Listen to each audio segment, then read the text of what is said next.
हरियाणा में पंचायत चुनाव को लेकर बड़ी खबर प्राप्त हो रही है। हम आपको बता दें, हरियाणा में पंचायत चुनाव जल्द होने के आसार नहीं है। हाईकोर्ट में दाखिल चुनाव याचिकाओं पर फिर से सुनवाई एक बार टल गई है। हरियाणा पंचायत चुनाव में आरक्षण के प्रावधान को विसंगतियों को लेकर दाखिल याचिका पर एक बार फिर सुनवाई जो टल गई है। ऐसे में अब हाल फिलहाल पंचायत चुनाव की संभावना नहीं है, क्योंकि हाईकोर्ट में सरकार से पहले जो हाईकोर्ट कर चुकी है उसके निकट भविष्य में चुनाव नहीं होंगे। इसके बाद सरकार ने जल्द चुनाव कराने की जो सरकार ने अनुमति मांगी थी, जिस पर हाईकोर्ट ने सरकार को राहत नहीं दी। ऐसे में बिना हाईकोर्ट के अनुमति के चुनाव बिल्कुल संभव नहीं है।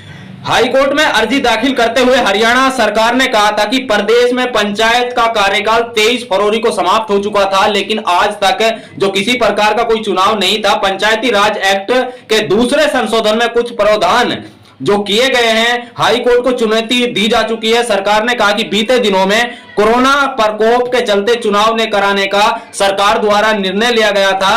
अब स्थिति बेहतर हो गई है, इसलिए चुनाव कराए जा सकते हैं, ऐसा सरकार का कहना है। सरकार 2 फेज में चुनाव करवाना चाह रही है।